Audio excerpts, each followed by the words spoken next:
Billionaire invites Maid to party as a joke, but when she arrives, looking like a goddess, he falls in love. "Send the invitation to the cleaning girl," he said with a smirk, never imagining that his cruelest joke would become the moment his entire world shifted forever. The marble floors of the Whitmore estate gleamed like mirrors, reflecting the cold perfection that money could buy, but never truly warm. Alexander Whitmore III adjusted his Italian silk tie and surveyed his domain from the grand staircase, his steel-grey eyes scanning the preparations below with the detached interest of a man who had everything and felt nothing. "The caterers are setting up in the East Wing, sir," his assistant Marcus reported, clipboard in hand. "The florists just finished the ballroom, and the string quartet will arrive at 6. Hi, my beautiful family. Welcome back to Tales Unending. I have missed you all. Thank you so for sticking around with me. I truly appreciate your love and support. If you're already hooked in for today's story and ready to enjoy it, click subscribe and let me know in the comments where you're watching from. Because tomorrow, I will be giving you another story just as interesting as this one, and you don't want to miss it. Now, let us begin." Alexander nodded absently, his attention already wandering. Another party. Another evening of forced smiles and hollow conversations with people who wanted his money, his connections, his name, everything except the man behind them. At 32, he had built an empire that spanned continents, yet he felt like he was living in a beautiful, suffocating cage. "Sir?" Marcus cleared his throat. "There's the matter of the final guest list confirmations." "Handle it," Alexander waved him off, his gaze falling on a figure moving quietly through the foyer below. Isabella Martinez pushed her cleaning cart with practiced efficiency, her dark hair pulled back in a simple ponytail, her uniform pressed despite its age. She moved through the mansion like a ghost, present but invisible, essential but unacknowledged. For 3 years, she had cleaned these halls, polished these surfaces, maintained this shrine to wealth, all while remaining as overlooked as the furniture itself. A cruel smile played at Alexander's lips as an idea took shape. He had been discussing the party's exclusivity just yesterday with his socialite friends. How carefully curated the guest list was, how only the most elite would grace his halls. "Marcus," he called out, his voice carrying that particular tone that meant mischief. "Add one more name to the guest list." "Of course, sir.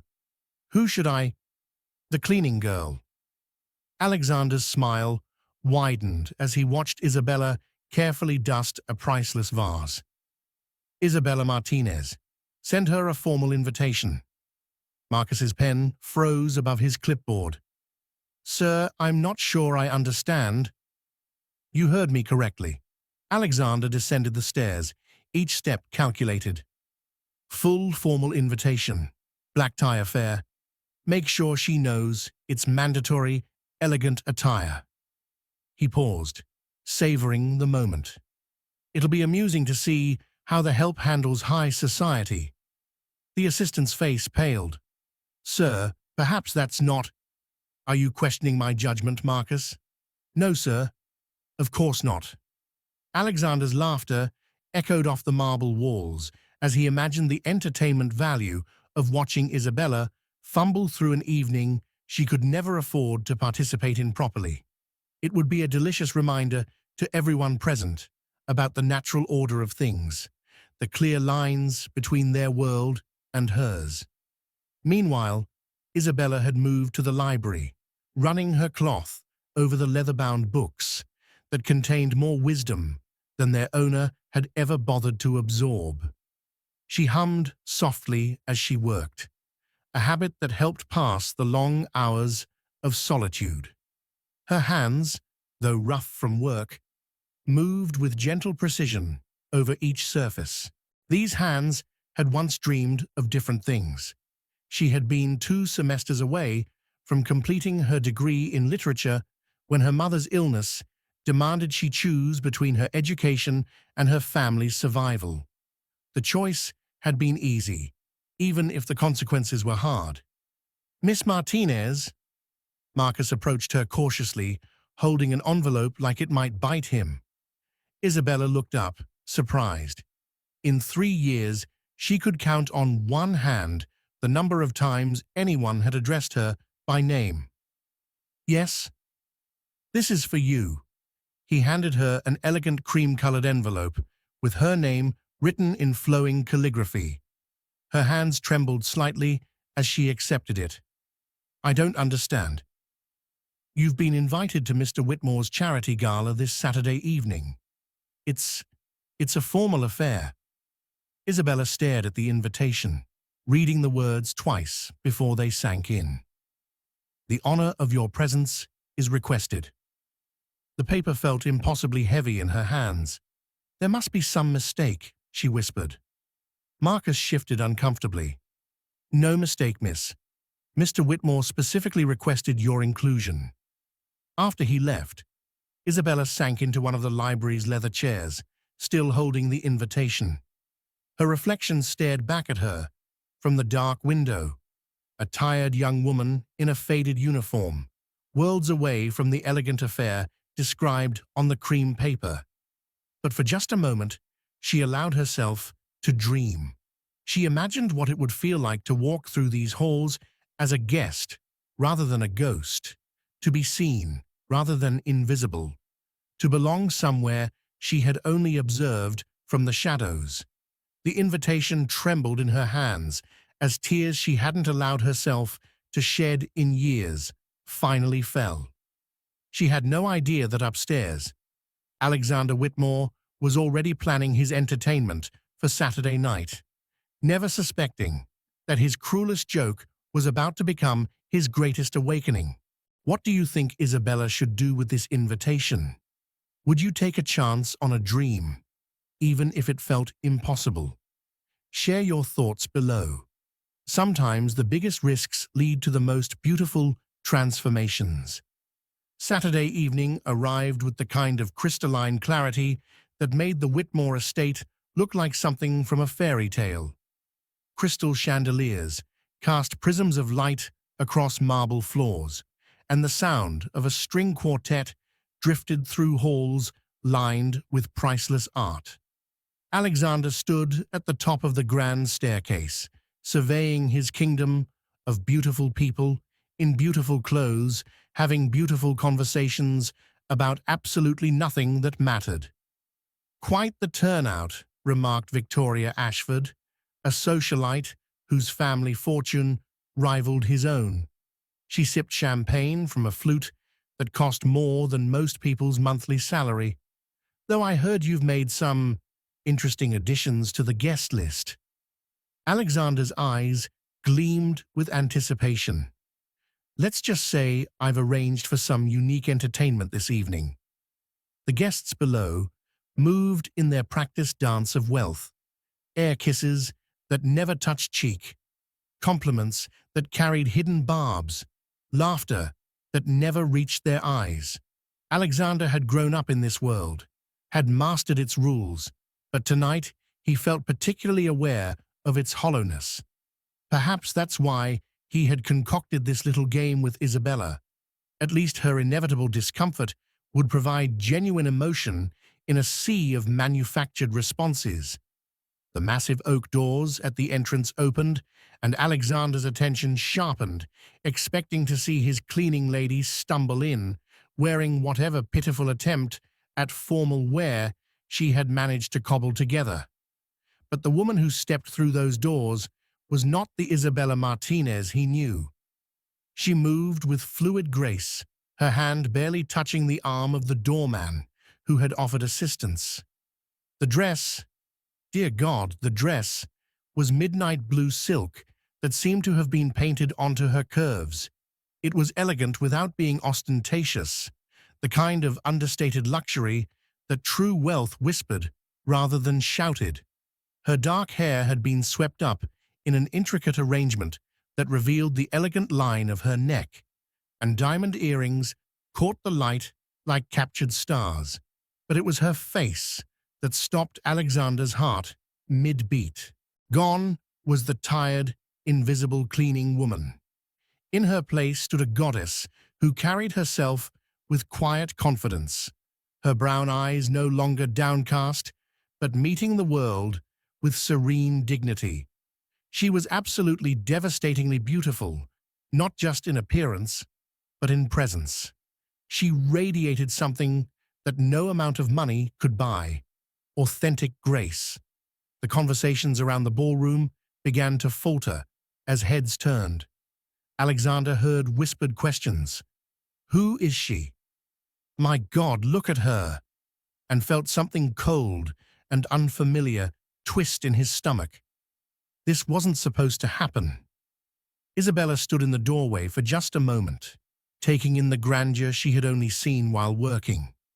The marble she had polished gleamed beneath her feet. The flowers she had watched being arranged created a bower of beauty around the room. But now, she wasn't observing from the shadows. She was part of it. She had used every penny of her savings for this night.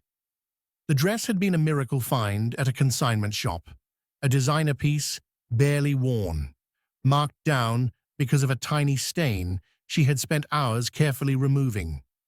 The shoes were borrowed from her cousin Maria, who worked at an upscale salon and had insisted on doing Isabella's hair and makeup as well. "You're not Cinderella going to the ball," Maria had said, while carefully applying the last touches. "You're a queen, reclaiming her throne." Now, standing in this room full of people who had never seen her as anything more than part of the furniture, Isabella felt the truth of those words. She wasn't pretending to be someone else. She was finally allowing herself to be who she truly was. Alexander began descending the stairs, his movements automatic, while his mind reeled. This couldn't be Isabella Martinez. This woman commanded attention without seeking it, moved through his world like she belonged there, like she was honoring the space with her presence rather than intruding upon it. "Alexander, darling," Victoria appeared at his elbow, her voice sharp with curiosity. "Who is that divine creature? I don't recognize her from any of the usual circles." He opened his mouth to explain, to reveal the joke, to reclaim control of the situation. But no words came, because as Isabella's eyes found his across the room, he felt something he had never experienced in his 32 years of privilege and power. He felt small, not diminished by her presence, but made acutely aware of his own emptiness. She looked at him with recognition, but no servility, acknowledgement, but no deference. For the first time in his life, Alexander Whitmore III was seeing himself reflected in someone's eyes, not as a bank account or a social connection, but simply as a man. And he realized he had no idea who that man actually was. Isabella moved through the crowd with natural ease, accepting champagne from a waiter who looked as stunned as everyone else. She spoke briefly with the elderly Mrs. Pemberton, who was notorious for her sharp tongue, but who seemed completely charmed. She admired the floral arrangements she had watched being created, but now, as an invited guest rather than invisible help. Alexander forced his feet to move, weaving through the crowd toward her, his heart hammering against his ribs in a rhythm he didn't recognize. When he finally reached her, she turned to face him with a smile that was warm but not eager, friendly but not desperate for approval. "Mr. Whitmore," she said simply, extending her hand, "thank you for the invitation. Your home is even more beautiful when experienced as a guest." Her hand was soft in his, but he could feel the slight calluses from years of work, the only remaining evidence of the woman he thought he knew. The contrast between her elegance and those small signs of her reality hit him like a physical blow. "Isabella," he managed, his usual smooth confidence nowhere to be found.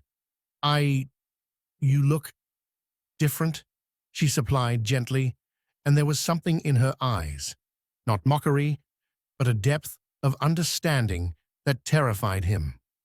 "Radiant," he said honestly, the word escaping before his carefully constructed walls could stop it.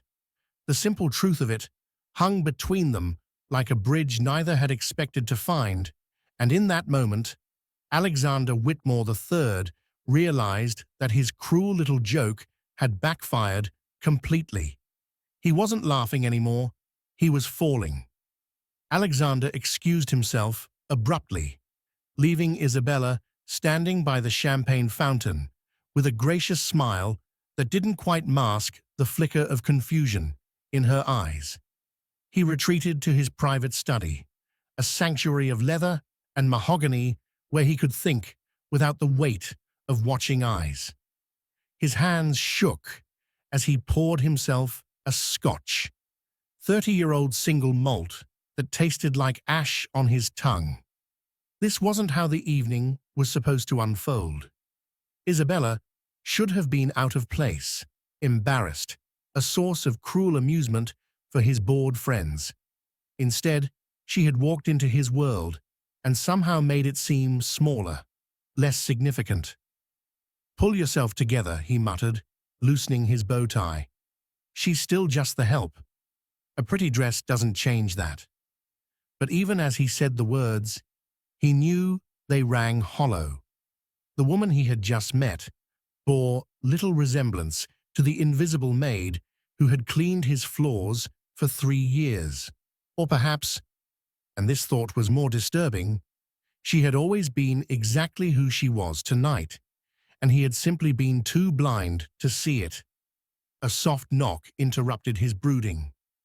"Sir?" Marcus peered around the door. "Your guests are asking for you, particularly Miss Ashford. She's quite curious about Miss Martinez." Alexander's jaw tightened. Of course Victoria would be circling like a shark, sensing blood in the water. The old guard of high society had an uncanny ability to detect when someone didn't belong to their carefully curated world. "What are they saying?" he asked, though he dreaded the answer. Marcus shifted uncomfortably. "Well, sir, most are quite taken with her. She's been holding court with the Pemberton family, discussing literature of all things. Apparently, she has quite extensive knowledge of contemporary fiction and classical works, but Miss Ashford has been making inquiries about her background." The Scotch burned going down. Isabella discussing literature? Of course she would. He had seen her countless times in his library, had assumed she was simply dusting the books. It had never occurred to him that she might actually read them. Meanwhile, in the ballroom, Isabella was indeed surrounded by guests who seemed genuinely charmed by her presence. Mrs. Pemberton, the sharp-tongued dowager of society, was leaning in conspiratorially. "My dear, you simply must tell me your thoughts on the new Murakami translation. I found it rather lacking compared to the original interpretation." Isabella's eyes lit up. "I agree completely. The nuance in the original phrasing was lost, particularly in the passages about isolation and connection. The translator seemed to miss the irony Murakami was threading through the narrative." "Precisely." Mrs. Pemberton clapped her hands together.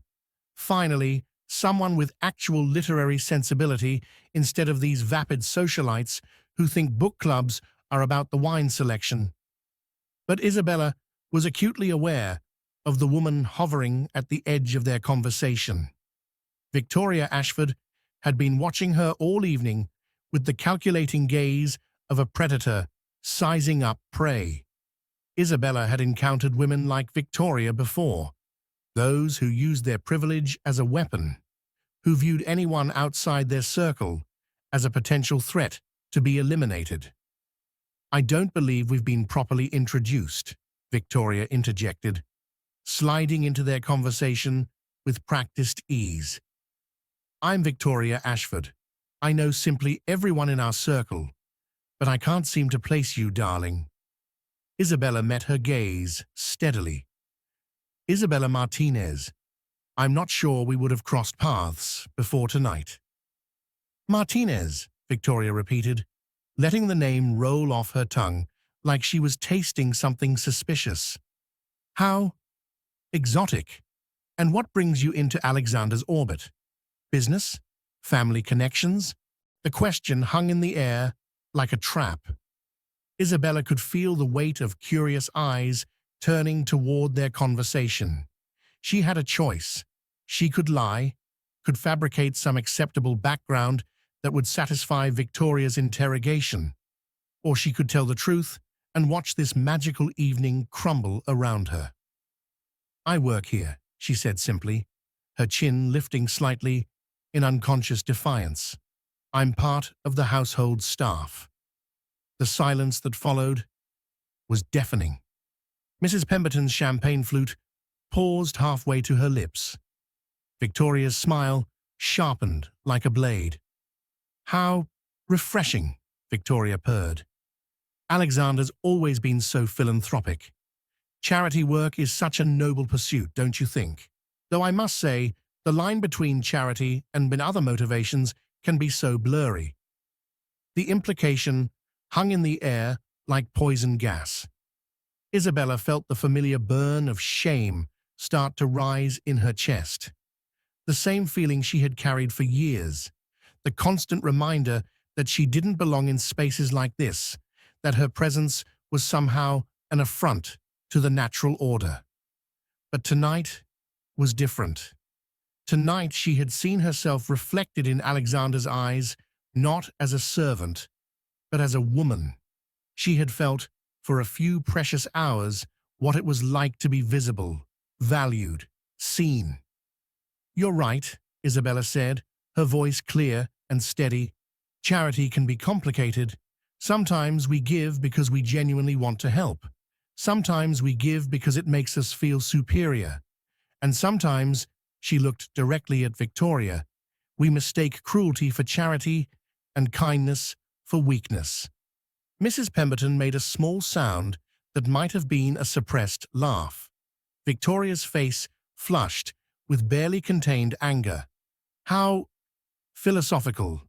I suppose serving others gives one quite the perspective on human nature. It does, Isabella agreed. You learn to see people as they really are, not as they pretend to be. Alexander chose that moment to return to the ballroom, his face carefully arranged in its usual mask of polite disinterest. But Isabella could see the tension in his shoulders, the way his eyes avoided hers. Whatever spell had been cast during their brief encounter by the champagne fountain had been broken by his retreat. He approached their group with measured steps, his smile not quite reaching his eyes.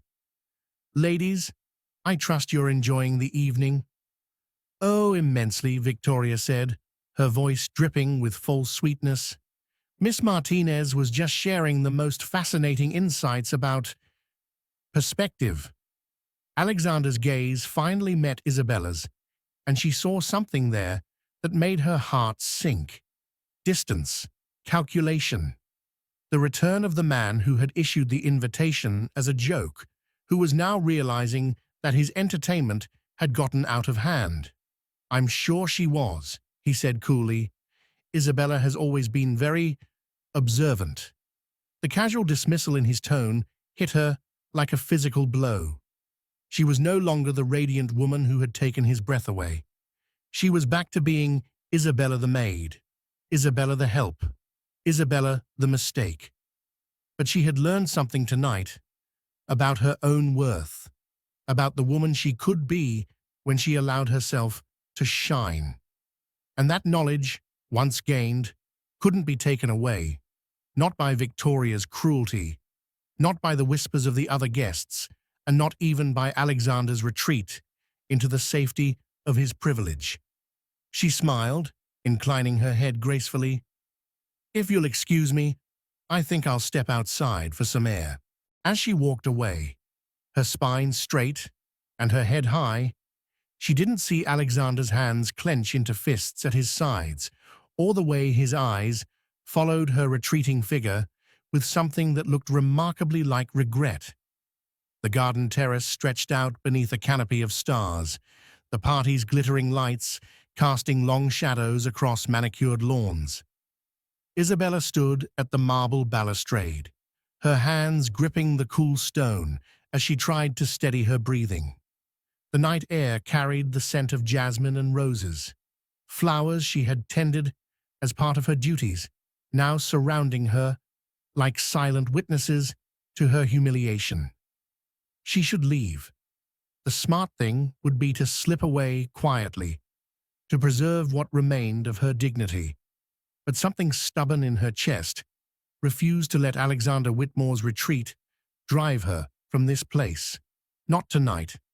Tonight, she had been seen, truly seen, and that glimpse of recognition was worth fighting for. Second thoughts about the fresh air. Alexander's voice came from behind her, carefully neutral, but carrying an undertone she couldn't quite identify. She didn't turn around, instead, watching the fountain in the center of the garden, water cascading in perfect arcs that caught the moonlight. "The air is lovely," she said. "It's the company inside that became suffocating." She heard his footsteps on the stone terrace, measured and hesitant. When he appeared in her peripheral vision, she noticed he had loosened his bow tie and run his hands through his perfectly styled hair. "Victoria can be intense," he offered, the words inadequate for the venom they had both witnessed. "Is that what we're calling it?" Isabella finally turned to face him, and in the moonlight, she could see the conflict playing across his features. "Mr. Whitmore, may I ask you something?" He nodded, though she sensed his reluctance. "Why did you really invite me tonight?" The question hung between them like a bridge neither was certain they should cross. Alexander's jaw worked silently, and Isabella could see him weighing his options, truth or comfortable lies. Before he could answer, the terrace doors burst open and Marcus appeared, his usual composure shattered. "Sir, I'm sorry to interrupt, but there's been an accident." Alexander straightened. "What kind of accident?" "The caterer's van. It slid off the drive in the rain. The road is completely blocked, and the driver is injured. The paramedics are on their way, but the police say no one can leave until they clear the scene. Insurance protocols, liability issues." Marcus's words tumbled over each other. "The guests are, well, they're not pleased about being trapped." Through the glass doors, Isabella could see the party guests clustered in agitated groups, their elegant facades cracking under the stress of inconvenience. Victoria was gesticulating dramatically at a uniformed police officer who looked supremely unimpressed by her demands for special treatment. "How long?" Alexander asked tersely. "At least 3 hours, sir. Possibly more, if the tow truck can't navigate the drive in this weather." As if summoned by his words, the sky opened with a rumble of thunder, releasing the rain that had been threatening all evening. Fat droplets began to pelt the terrace, forcing them back toward the house. "The library," Alexander said suddenly. "We can wait in the library. It's quiet, away from the circus in there." Isabella hesitated. Being alone with him felt dangerous, not physically, but emotionally. The careful walls she had built around her heart were already cracking from the evening's revelations. Another crash of thunder made the decision for her. They hurried through a side entrance, avoiding the main ballroom, where the displaced guests were demanding answers from staff members who had none to give. The library enveloped them in familiar quiet. Isabella had spent countless hours in this room, but always as an outsider, a cleaner maintaining someone else's sanctuary. Now the leather chairs and towering bookshelves felt different, less like a museum and more like a refuge. Alexander moved to the fireplace, his movements restless. "Would you like something to drink? There's brandy, or I could have coffee brought." Alexander. The use of his first name stopped him mid-sentence. "You still haven't answered my question." He turned to face her, and in the firelight, she could see the careful masks he wore beginning to slip. "Which question was that?" "Why you invited me. The real reason." For a long moment, the only sound was rain against the windows and the distant murmur of agitated voices from the ballroom. When Alexander finally spoke, his voice was barely above a whisper. "Because I wanted to see you fail." The honesty of it hit her like a physical blow, but she didn't flinch. "And did you see me fail?" He laughed, but there was no humor in it. "Spectacularly. Just not in the way I expected." Isabella moved to one of the leather chairs, the same one where she had sat 3 days ago, holding his invitation and daring to dream. "Tell me about the way you expected." Alexander began to pace, his composure finally cracking completely. "I expected you to be uncomfortable, out of place.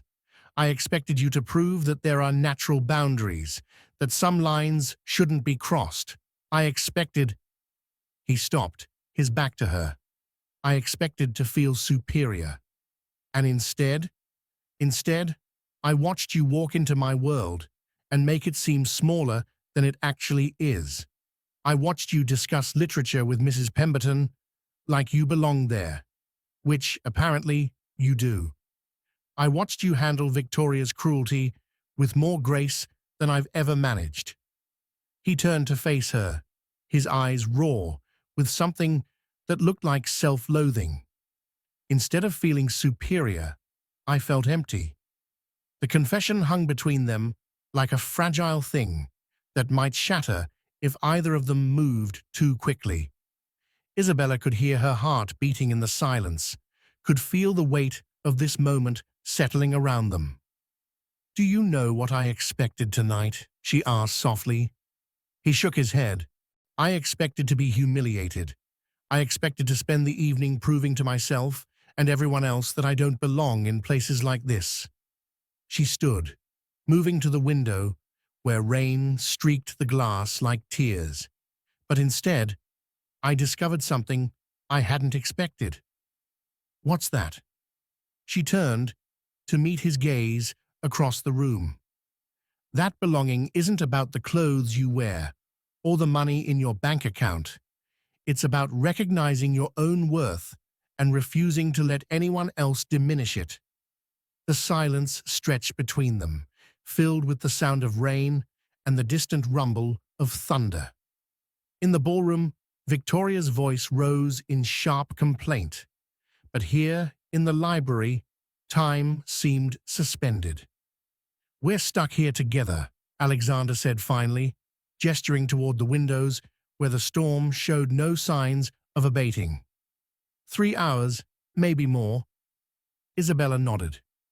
"Forced proximity has a way of revealing things we'd rather keep hidden." "Is that what you want? To reveal hidden things?" She considered the question seriously, weighing the risks against the possibility of something she had never dared to hope for. "I think," she said carefully, "that tonight has already revealed more than either of us expected. The question is, what do we do with those revelations?" Outside, the storm raged on, trapping them in this space between their old selves and whatever they might become.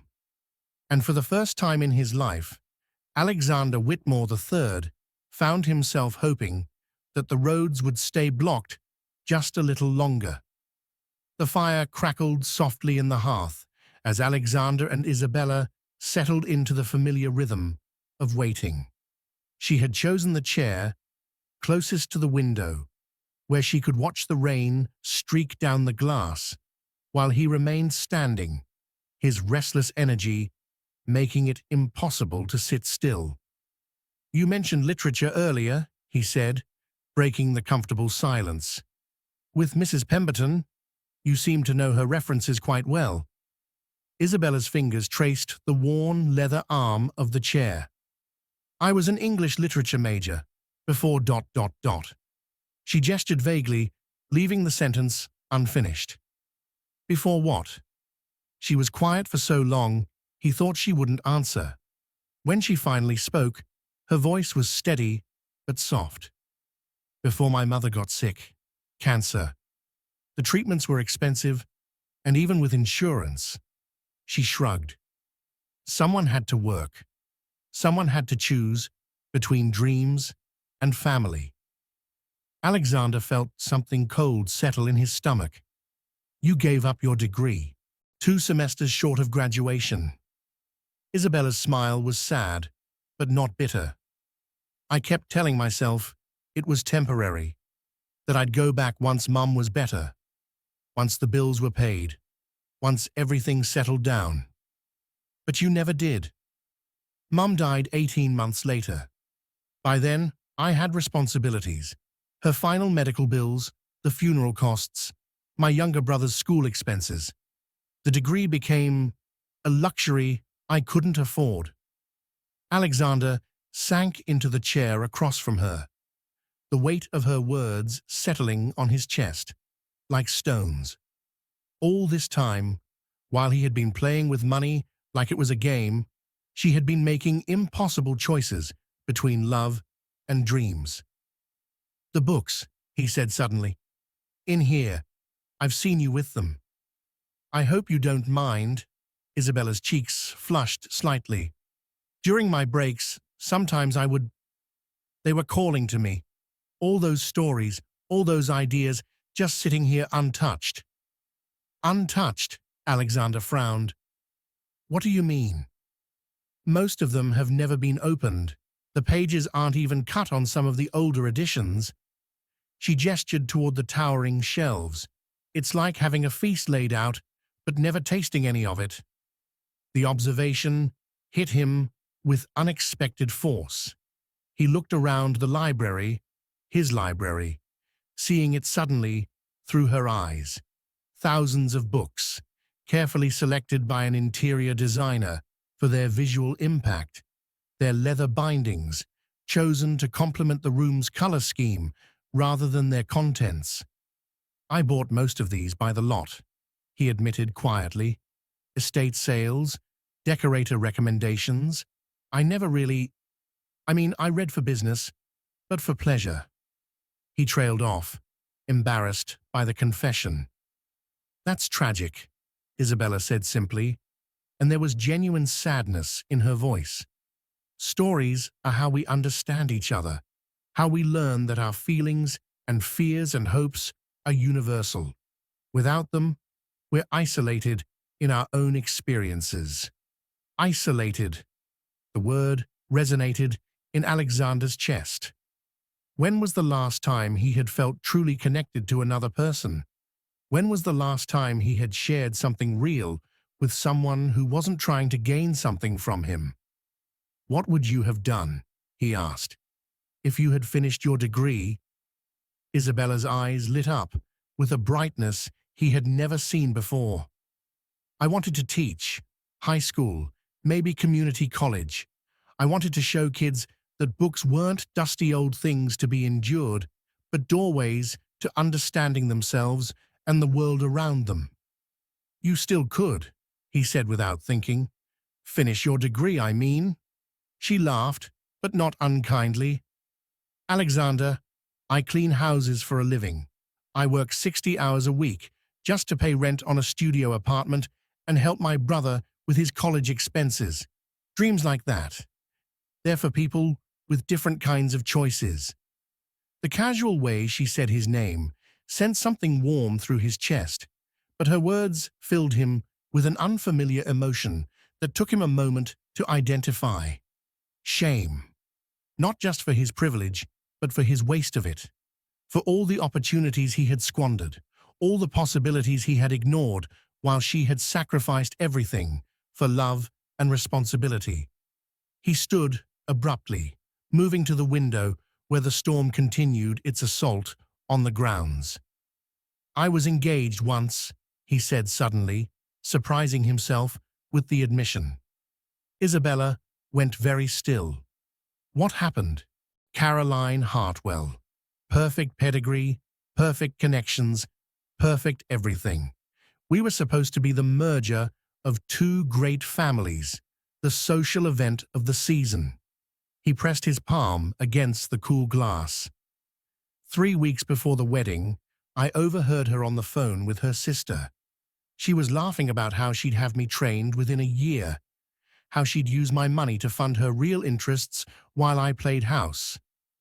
"I'm sorry." Alexander turned to face her. "The strange thing is, I wasn't heartbroken. I was relieved, because I realized I had been thinking of her the same way, as an appropriate acquisition, a beautiful accessory to complete the picture of my life. Neither of us was in love. We were just playing roles we thought we were supposed to play." "Is that why you invited me tonight? As some kind of rebellion against appropriate acquisitions?" The question was asked gently, but Alexander heard the steel beneath it. She deserved the truth, even if it made him look like the shallow, cruel man he was beginning to understand himself to be. "Yes," he said simply. "Partly.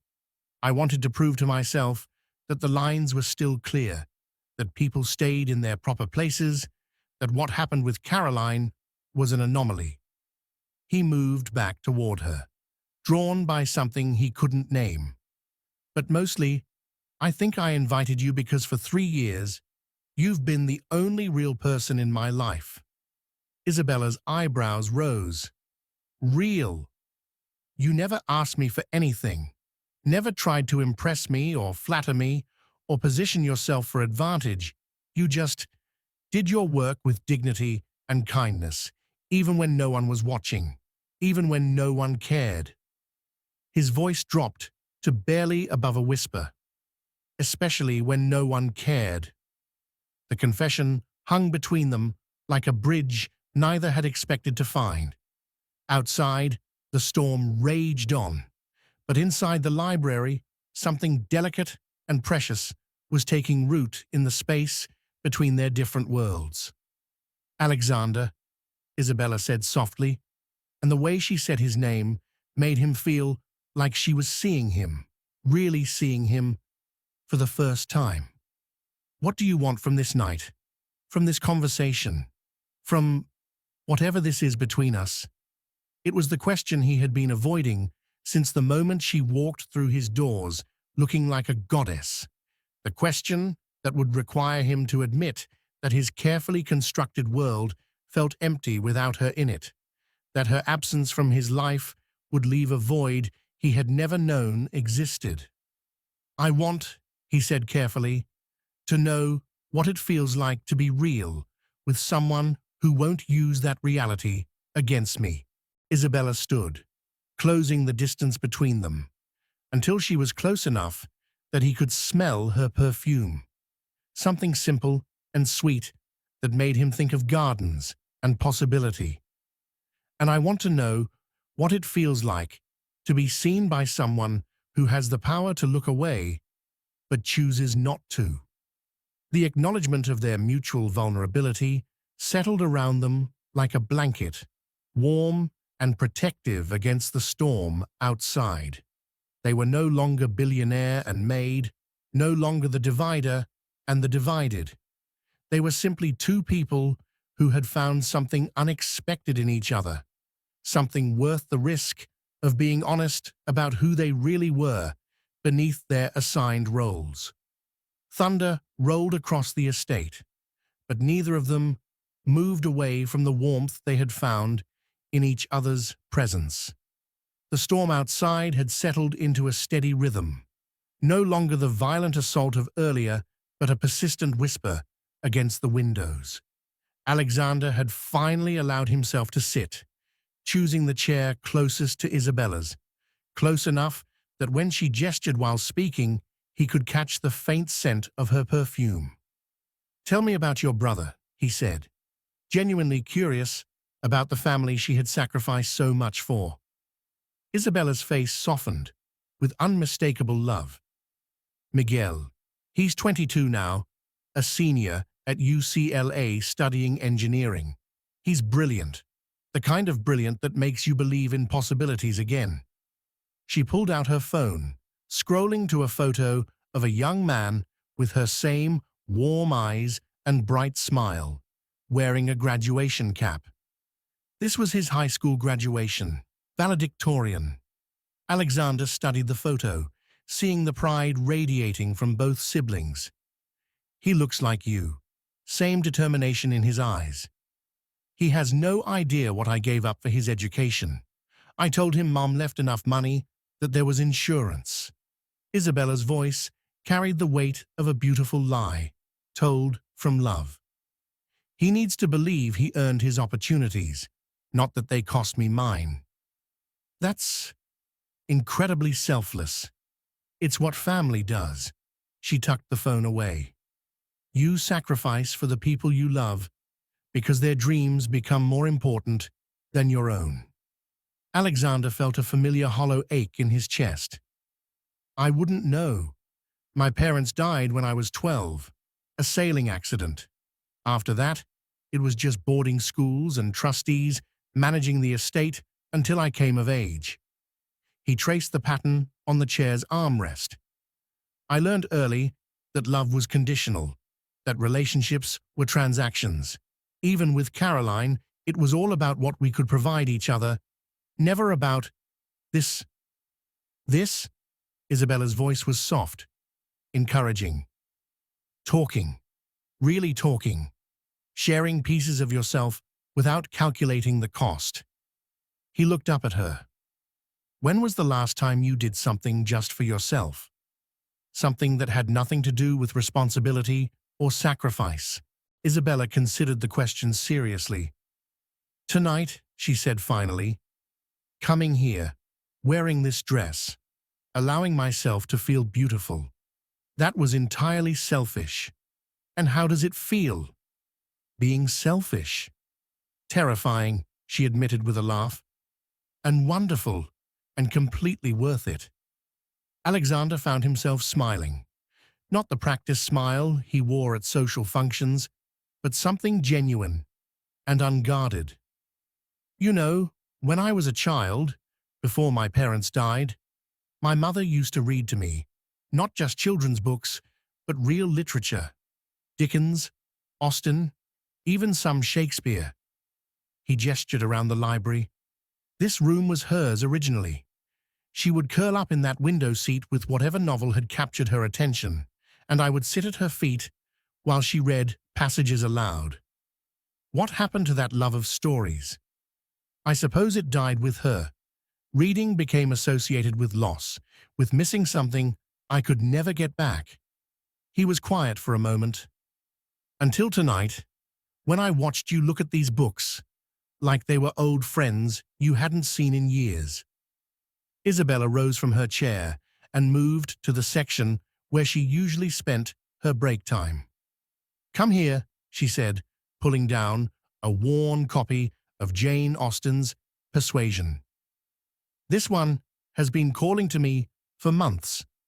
Alexander joined her by the shelves, close enough now that he could see the way the firelight caught in her dark hair. "Why this one?" "Because it's about second chances, about recognizing love when it appears in unexpected forms, about the courage to choose happiness even when society says you shouldn't." She opened the book, her fingers finding a passage she clearly knew well. "Listen to this. I can listen no longer in silence. I must speak to you by such means as are within my reach. You pierce my soul. I am half agony, half hope." The words hung in the air between them, weighted with meaning that had nothing to do with Austen's characters and everything to do with this moment, this room, this impossible connection they had stumbled into. Half agony, half hope. Alexander repeated softly. That's exactly what this feels like. Isabella closed the book, but didn't step away from him. Alexander, what happens when the roads clear? When the storm passes and real life comes flooding back in? It was the question he had been dreading, the one that threatened to shatter the fragile magic they had built in this borrowed time. I don't know, he said honestly. I've never been in a situation where I cared more about someone else's answer than my own. What do you mean? I mean that for the first time in my life, what I want doesn't feel like the most important thing in the room. He reached up, his fingers barely grazing her cheek. What do you want, Isabella? When the storm passes, when this night becomes a memory, what do you want to remember about it? She leaned into his touch, her eyes closing briefly. I want to remember that someone saw me, really saw me, not as the help or as a charity case or as someone to be pitied, but as a woman worth knowing. Her eyes opened, meeting his.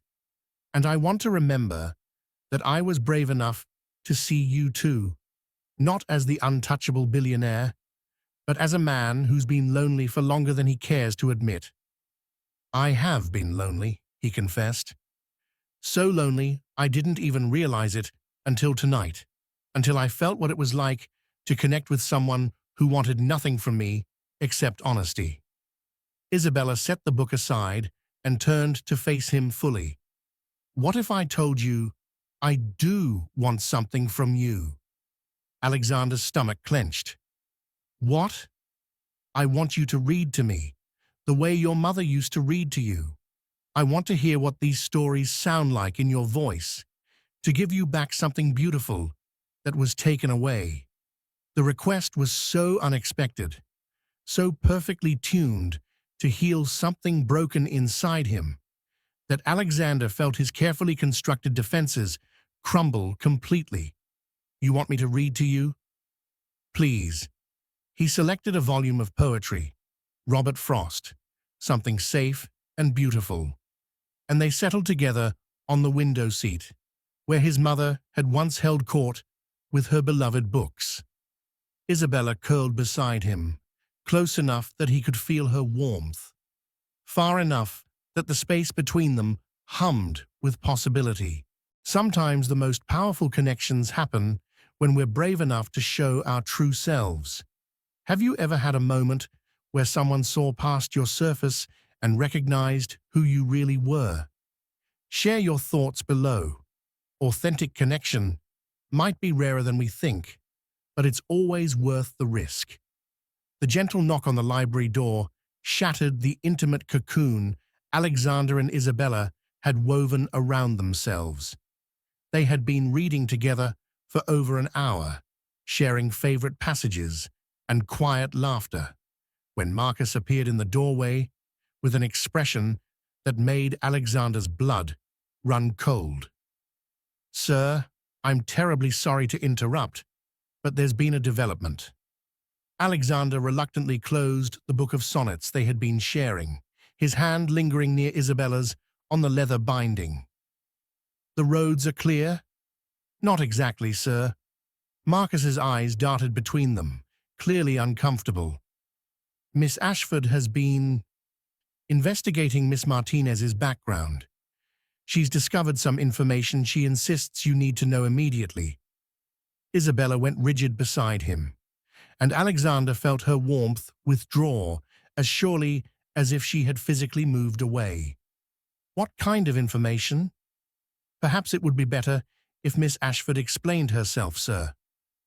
As if summoned by her name, Victoria appeared behind Marcus, her elegant dress somehow still pristine, despite the evening's chaos. Her smile was sharp with triumph, and Alexander recognized the look of a predator who had cornered her prey. Alexander, darling. Victoria swept into the library like an avenging angel, her eyes fixed on Isabella with undisguised malice. I felt it was my duty as your friend to ensure you weren't being taken advantage of. Victoria, Alexander began, but she cut him off with a raised hand. No, no, you need to hear this. Your little charity case here isn't quite what she seems. Victoria pulled out her phone, scrolling to what appeared to be a news article. Isabella Martinez, arrested 3 years ago for theft. Charges were dropped, but the incident report is quite illuminating. The blood drained from Isabella's face. Alexander watched in horror as she seemed to fold in on herself, all the radiant confidence of the evening crumbling like a house of cards. That's not, Isabella started, but her voice was barely a whisper. Oh, but it is, Victoria continued mercilessly. Caught stealing jewelry from her employer's bedroom. A necklace worth $15,000 to be precise. The charges were dropped when the family decided they didn't want the publicity, but the report is quite detailed. Alexander felt the world tilting beneath him. The woman he had been falling for, the woman who had made him believe in authentic connection, was a thief. The cruel irony wasn't lost on him. He had invited her as a joke, and the joke was ultimately on him. Alexander, Isabella's voice was broken, desperate. Please, let me explain. Explain what? The words came out harsher than he intended, years of betrayal and suspicion flooding back. Caroline's duplicity, the endless parade of people who wanted something from him, the crushing loneliness of never knowing who to trust. Explain how you've been playing me, how this whole evening has been some elaborate con. No, Isabella stood, her hands trembling.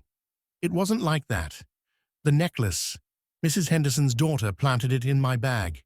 She was angry that her mother trusted me more than her own family, angry that I knew about her drug problem and her stealing from her mother's accounts. How convenient, Victoria interjected, the classic I was framed defense. It's the truth, Isabella's voice broke. Mrs. Henderson knew it too. That's why the charges were dropped. That's why she gave me a reference letter. Why she fired you. Alexander's voice was ice. Because that's what happened, isn't it? You were dismissed. You've been moving from house to house, job to job, and I was just the latest mark. The accusation hung in the air like poison. Isabella recoiled as if he had physically struck her, tears streaming down her face, smearing the careful makeup that had transformed her into a goddess just hours earlier. You don't believe me, she whispered. After everything we shared tonight, after everything you said about wanting someone real, you choose to believe her over me. Alexander wanted to take the words back, wanted to grab her hands and tell her it didn't matter, that whatever had happened in the past couldn't touch what they had found tonight. But the familiar walls were slamming back into place, the old fears and suspicions drowning out the voice of his heart. I don't know what to believe, he said quietly, and the honesty of it was more devastating than any accusation. Victoria's smile widened.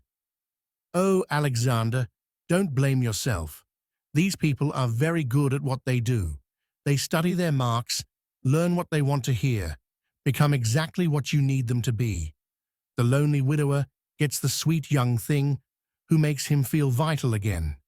The jaded billionaire gets the pure, noble girl who sees past his money to his soul. Each word was a dagger, but they found their mark because they echoed Alexander's own deepest fears. How many times had he been fooled by a beautiful face and a compelling story? How many people had studied him, learned his weaknesses, exploited his need for genuine connection? Stop. Isabella's voice was barely audible. Please, just stop. The truly impressive part, Victoria continued, warming to her theme, is how she managed to look the part tonight. That dress, those accessories, I'd love to know how she afforded them on a maid's salary. Unless, of course, They were acquired through less conventional means. Enough, Alexander roared, but his anger was directed as much at himself as at Victoria, because part of him, the part that had been burned before, the part that had learned to trust money over emotion, was wondering the same thing.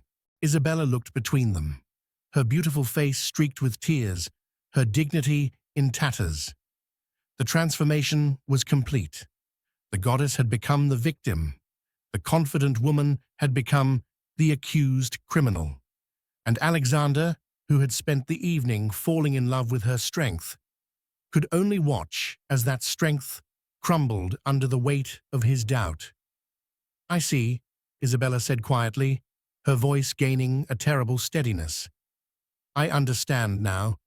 This whole evening, the invitation, the attention, the connection I thought we had, it was all just another game to you.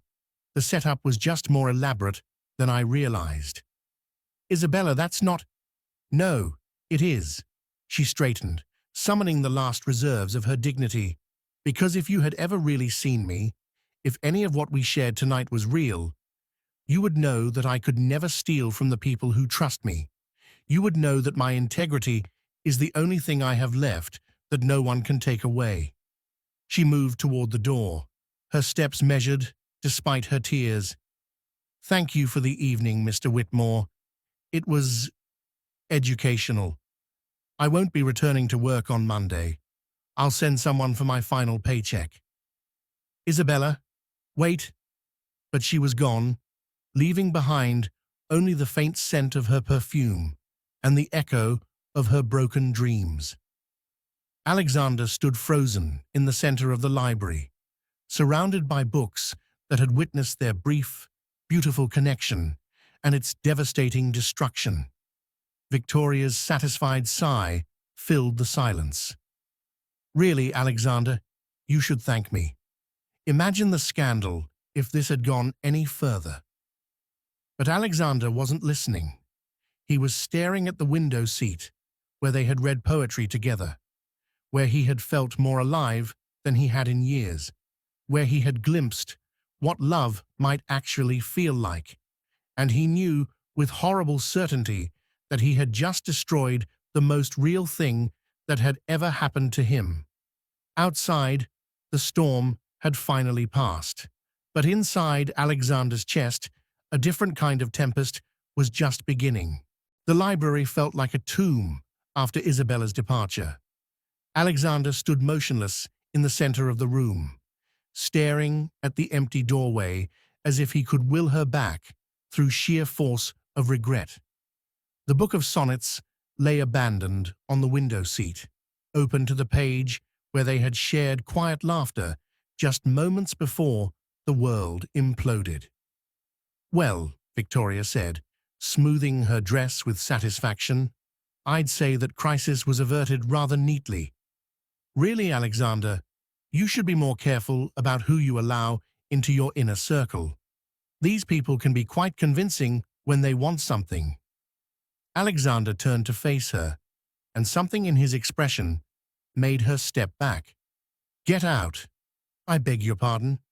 "I said get out. Get out of my library, get out of my house, and get out of my life." His voice was quiet, deadly calm. "You've done enough damage for one evening." Victoria's mouth opened in shock. "Alexander, I was trying to help you. I saved you from making a terrible mistake." "No." The word cut through her protests like a blade. "You destroyed something beautiful because you couldn't stand to see it exist.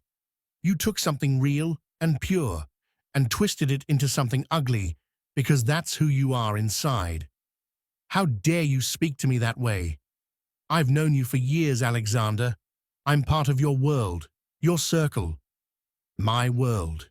Alexander laughed, but there was no humor in it. "My world is empty, Victoria. It's full of people like us, people who have everything and feel nothing, who mistake cruelty for sophistication and isolation for superiority." Isabella was right to want no part of it. Victoria's face flushed with anger. She's a common criminal, Alexander. A thief who almost certainly what? Stole that necklace? Alexander moved closer, his eyes blazing. Let me ask you something, Victoria. Have you ever been desperate? Have you ever had to choose between your pride and your survival? Have you ever loved someone so much that you'd sacrifice everything for them? I don't see what that has to do with, because if you had, you'd understand that Isabella Martinez has more integrity in her little finger than you have in your entire body. She's spent 3 years cleaning my house with quiet dignity, never asking for anything, never taking advantage of access that would have made theft incredibly easy. But one false accusation from 3 years ago, and you'd have me believe she's some kind of criminal mastermind? The truth of his own words hit him like a physical blow.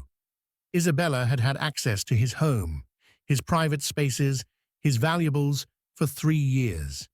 If she were truly a thief, she could have taken anything: priceless artifacts, jewelry, art. The fact that nothing had ever gone missing should have been proof enough of her character. "You're being foolish," Victoria said, but her voice lacked its earlier conviction. "People like her, they're not like us.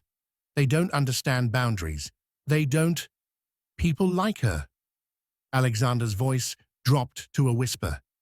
"You mean people who work for what they have, people who sacrifice their dreams for family, people who find beauty in books and stories instead of stock portfolios and social climbing?" Victoria's face went pale. "Alexander, you're upset. You're not thinking clearly." "I'm thinking more clearly than I have in years." He moved to the door, holding it open. "Leave, now, and don't ever contact me again." After Victoria's angry departure, Alexander sank into the chair where Isabella had sat, running his hands through his hair. The silence of the library was deafening, broken only by the ticking of the antique clock and the distant sound of departing guests as the estate finally emptied. Marcus appeared in the doorway, hesitant. "Sir, is there anything you need?" "Tell me about Mrs. Henderson," Alexander said suddenly. "Isabella's previous employer. Do we have any way to contact her?" "I believe so, sir. Would you like me to—" "Yes, immediately. I don't care what time it is." 20 minutes later, Marcus returned with a phone number and a grave expression. "Sir, I should mention, Mrs. Henderson passed away last year, but I was able to reach her estate attorney. He was quite vocal about Miss Martinez's character." Alexander's heart clenched. What did he say? That she was the most honest person Mrs. Henderson had ever employed. That the theft accusation came from Mrs. Henderson's daughter, who was struggling with addiction and had been stealing from her mother for months. Miss Martinez caught her in the act and reported it, which is why the daughter retaliated by planting the necklace. Marcus paused. The attorney said Mrs. Henderson was devastated when Miss Martinez resigned after the incident. She tried for months to convince her to return. The words hit Alexander like physical blows. Isabella had been telling the truth, not just about the necklace, but about everything. She had sacrificed her education for her family, had endured false accusations with dignity, had worked with quiet grace for years without ever asking for anything in return, and he had thrown it all back in her face the moment his past fears had been triggered. Alexander stood abruptly, pacing to the window where the storm had finally passed, leaving the grounds gleaming under starlight. "Do we have her address?" "Yes, sir, but what?" Marcus looked uncomfortable. "Sir, it's nearly 3 in the morning. Perhaps it would be better to wait until—" "Marcus," Alexander's voice carried an edge of desperation. "I just destroyed the best thing that's ever happened to me because I was too cowardly to trust what I knew in my heart was true. Every minute I wait, is another minute she believes I think she's a liar and a thief. What would you like me to do, sir? Alexander was already moving toward the door, his mind racing. Get the car and find out which florist in the city opens earliest. I need flowers, not the expensive, showy kind. Something simple, beautiful, real.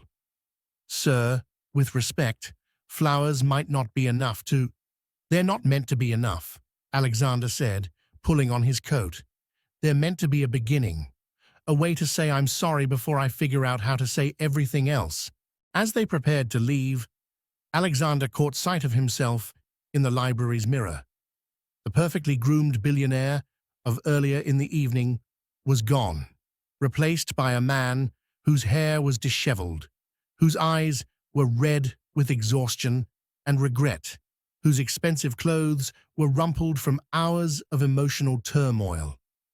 He looked, for the first time in years, completely human. "Sir," Marcus asked, "are you certain about this?" Alexander thought about Isabella's face when she had accused him of playing games, when she had realized that his doubt cut deeper than any cruel joke. He thought about the woman who had given up her dreams for love, who had endured false accusations with grace, who had seen him, really seen him, and chosen to trust him with her heart. "I've never been more certain of anything in my life," he said, and meant it. The drive through the empty streets felt endless, each passing minute another opportunity for Isabella to decide he wasn't worth the pain he had caused. But Alexander knew that some choices couldn't wait for convenient timing or perfect words. Some choices demanded everything you had, offered in the raw honesty of a man who had finally learned the difference between being right and being worthy of love. The apartment building stood like a weathered sentinel in the pre-dawn darkness, its brick facade softened by the gentle glow of streetlights. Alexander sat in his car for a long moment, staring up at the third-floor window where a single light burned against the night. His hands gripped the simple bouquet of white roses, not the elaborate arrangements his money usually bought, but something pure and honest, like an apology made of petals. "Sir," Marcus said quietly from the driver's seat, "are you certain about this? It's nearly 4 in the morning." Alexander looked down at the flowers, then back up at Isabella's window. "She's awake. She's probably been awake all night, just like I have." He opened the car door, then paused. "Marcus, if this goes badly, if she tells me to leave and never come back, I want you to know that it will still have been the right choice." The building's front door was locked, but Alexander pressed the buzzer for apartment 3B with steady fingers. The intercom crackled to life after several long moments. "Who is it?" Isabella's voice was hoarse, weary. "It's Alexander. Please, Isabella, I need to talk to you." The silence stretched so long, he thought she had walked away. Then the door buzzed open. The stairway was narrow and worn, the kind of place where dreams came to rest when they couldn't afford anything better. Alexander climbed the 3 flights slowly, each step bringing him closer to either redemption or final devastation. When he reached her door, it was already open. Isabella stood in the doorway, wearing a simple robe, her face scrubbed clean of makeup, her hair loose around her shoulders. She looked impossibly young and vulnerable, but her eyes held a wariness that made Alexander's chest ache. "You shouldn't be here," she said quietly. "I know." He held out the roses, his hands trembling slightly. "But I couldn't leave things the way they were. I couldn't let you spend another moment believing that I thought you were capable of theft." She looked at the flowers, but didn't take them. "Why? Because your guilt is keeping you awake?" "Because I love you." The words hung between them like a bridge across an impossible chasm. Isabella's eyes widened, and Alexander saw her carefully constructed defenses waver. "You don't even know me," she whispered. "I know that you gave up your dreams so your brother could have his. I know that you read my books during your breaks because stories feed something in your soul that nothing else can touch. I know that you've worked in my house for 3 years and never taken so much as a paperclip because your integrity matters more to you than anything money could buy." He stepped closer, his voice dropping to barely above a whisper. "I know that you made me feel alive for the first time in 20 years, and I threw it away because I was too scared to trust something that felt too good to be true." Isabella's composure finally cracked, tears spilling down her cheeks. "Alexander, you can't just show up here with flowers and pretty words and expect—" "I don't expect anything," he interrupted gently. "I came here to apologize and to tell you the truth, the whole truth, even if it makes me sound like the fool I've been." She stepped back, allowing him into her small apartment. It was nothing like his mansion. Tiny, modest, furnished with thrift store finds and hand-me-downs. But it was warm, lived in, real. Books were stacked everywhere, and photos of her family covered the walls. It was more of a home than his estate had ever been. "The truth is," Alexander continued, setting the roses on her small kitchen table, "I invited you to that party as a cruel joke. I wanted to watch you fail, to prove to myself that the lines between our worlds were real and necessary." He saw her flinch and forced himself to continue. "But the moment you walked through those doors, everything changed. You weren't the failure. I was. I was the one who was out of place, the one who didn't belong." "Alexander, let me finish. Please." He ran a hand through his hair, struggling to find words adequate for the magnitude of his regret. "I called Mrs. Henderson's attorney. I know what really happened with that necklace. I know that you were protecting an old woman from her own daughter's addiction, and that you paid the price for doing the right thing." Isabella sank into her small sofa, her face buried in her hands. "It doesn't matter now.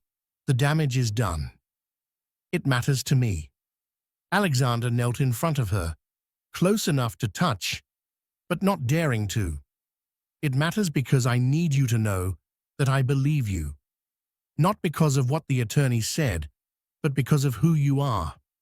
I should have known it from the beginning, should have trusted what my heart was telling me instead of listening to my fears." She looked up at him through her tears. "Your heart. Isabella, I've spent my entire adult life surrounded by people who wanted something from me. Money, connections, status, something. You're the first person who ever looked at me and saw just me. The man behind the bank account, behind the name, behind all the things that usually matter to people." He reached for her hands, relief flooding through him when she didn't pull away. "When you looked at me tonight in that library, when we were reading together, I felt like I was home for the first time since my mother died. But you believed Victoria so easily." "Because I'm a coward," he said simply. "Because I've been hurt before, and I've built walls so high that I can barely see over them anymore. Because loving you, really loving you, means risking everything I've used to protect myself." He brought her hands to his lips, pressing a gentle kiss to her knuckles. "But I'd rather risk everything with you than have everything without you." Isabella was quiet for a long moment, studying his face in the soft lamplight. "What are you saying, Alexander?" "I'm saying that I want to tear down those walls. I want to finish what we started tonight in that library. I want to help you go back to school, if that's what you want. I want to read every book in that library with you. I want to know what it feels like to build something real with someone who sees me for who I actually am." He paused, vulnerability naked in his voice. I'm saying that you were right. Tonight did reveal things we'd rather keep hidden. And what it revealed to me is that I'm completely, irrevocably in love with you." Tears were streaming down Isabella's face, but she was smiling now, that radiant smile that had stopped his heart earlier in the evening. "Alexander Whitmore III," she said softly, "you are the most complicated man I've ever met." "Is that a yes?" Instead of answering with words, she leaned forward and kissed him, her lips soft and warm and tasting faintly of tears and possibility. When they broke apart, she rested her forehead against his. "It's a beginning," she whispered. "It's a chance. It's a choice to trust that sometimes love really can conquer the things that divide us." Alexander pulled her into his arms, holding her close as the first light of dawn began to creep through her windows. Outside, the city was waking up to another day, another chance, another opportunity for two people to choose love over fear. "Isabella," he murmured against her hair. "Yes?" "Next time I throw a party, you're not invited as a guest." She pulled back to look at him, confusion in her eyes. "You're invited as my co-host, as my partner, as the woman I love." He smiled, and for the first time in years, it reached all the way to his eyes. "Because I don't want to spend another day in a world where you're not beside me." As the sun rose over the city, two hearts that had found each other in the most unexpected circumstances settled into the quiet certainty that sometimes the greatest love stories begin with the cruelest jokes, and that true transformation happens not when we become someone different, but when we finally have the courage to become who we were always meant to be. In the end, Alexander learned that real wealth had nothing to do with money, and Isabella discovered that her worth had never been determined by other people's opinions. Together, they found something neither had dared to hope for, a love that saw past surfaces to souls, that chose trust over fear, that proved that sometimes the most beautiful endings are really just the beginning of something even more extraordinary. Love has a way of finding us when we least expect it, and in the most unlikely circumstances. What's the most unexpected place or moment where you found a meaningful connection? Share your story below. Sometimes the best chapters of our lives begin with the most surprising plot twists. Thank you for watching this story to the end. If you enjoyed this story, you will surely love the next one. It's as crazier and more intriguing as you can ever imagine. So do check it out. Click on the image showing on your screen right now to watch the next one.